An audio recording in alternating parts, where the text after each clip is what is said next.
Jnan Chandra Ghosh was one of the pioneering figures of modern Indian science, a chemist, teacher, institution builder, and visionary who helped lay the foundations of technical education in independent India. His career connected two great phases of the nation's intellectual history: the late colonial period, when a small group of Indian scientists struggled to create research traditions, and the early years after independence, when those traditions were transformed into national institutions. Early life and education. Ghosh was born on September 4, 1894 in Giridih, then part of Bengal Presidency, now in Jharkhand. He came from a middle-class Bengali family that valued education and public service. His early schooling took place in local institutions, where he quickly showed exceptional ability in mathematics and science.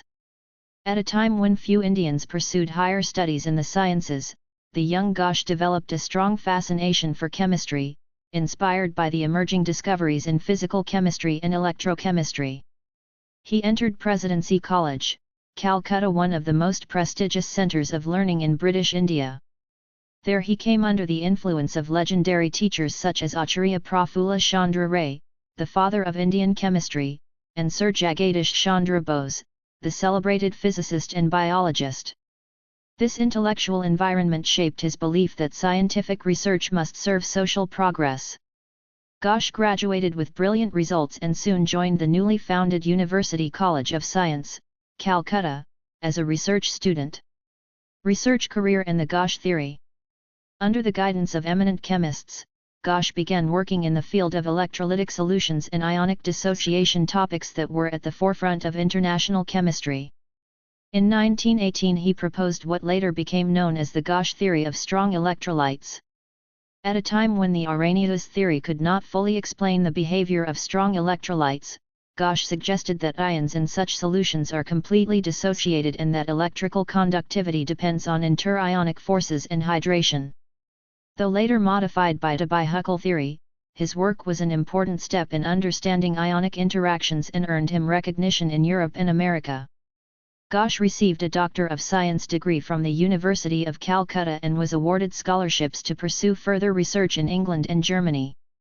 He worked in laboratories in London and Berlin, interacting with leading scientists of the period. These experiences convinced him that India required well-equipped research institutions and a new culture of technical education if it were to become scientifically self-reliant. Teacher and academic leader. Returning to India in the early 1920s, Ghosh joined the University of Dhaka, now Dhaka University, as a professor of chemistry. He quickly became known as an inspiring teacher with a rare ability to explain difficult physical chemistry concepts in simple language. Many of his students later became distinguished scientists. His lectures combined rigorous mathematics with experimental insight, reflecting his belief that theory and practice must advance together. During this period he published numerous papers on electrochemistry, colloids, and solution chemistry. He also took an active interest in the application of chemistry to industry, particularly in areas such as dyes, tanning, and pharmaceuticals, which were vital to Bengal's economy. Unlike many academics of his generation, Ghosh believed that scientists should engage with real technological problems rather than remain confined to pure theory. Institution builder, IIT Kharagpur. The most enduring phase of Ghosh's career began after India achieved independence in 1947.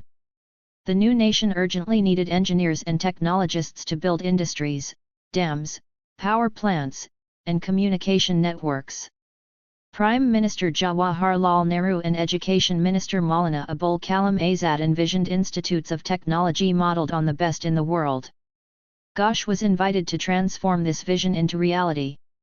In 1951 he became the first director of the Indian Institute of Technology, Kharagpur, the earliest of the IITs.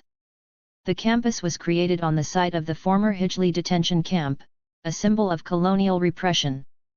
Ghosh turned this place into a temple of learning.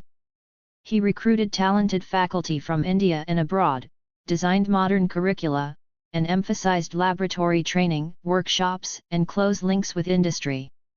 His administrative style combined discipline with warmth. Students remembered him as a fatherly figure who knew many of them by name. Ghosh insisted that IIT should not merely copy Western models but adapt them to Indian needs. He promoted research in metallurgy, mining, chemical engineering, and agriculture-related technology fields crucial for national development. Under his leadership, the institute gained international reputation within a few years and became the blueprint for later IITs at Bombay, Madras, Kanpur, and Delhi. Director of IISc and later contributions.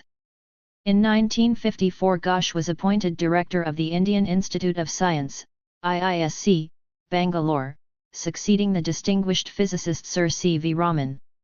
At IISc he encouraged interdisciplinary research and closer cooperation between scientists and engineers.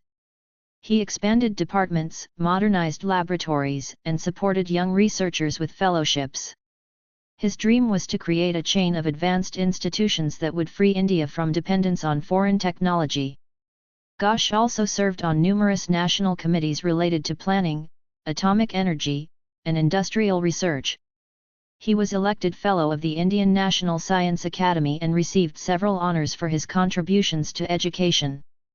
Despite heavy administrative duties, he continued to write on scientific and social issues, arguing that science must be guided by human values and national priorities.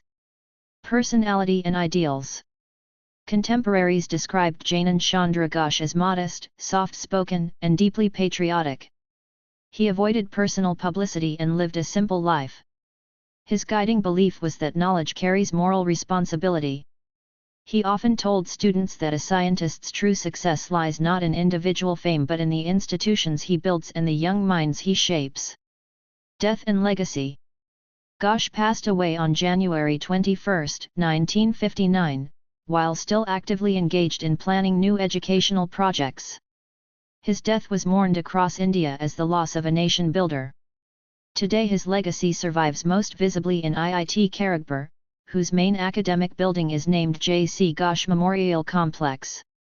The generations of engineers and scientists trained in the IIT system remain a living tribute to his vision. Beyond specific discoveries, Jnan Chandra Ghosh's greatest contribution was the creation of a scientific culture rooted in Indian soil yet open to the world. He linked the pioneering spirit of Acharya P. C. Ray with the technological ambitions of independent India.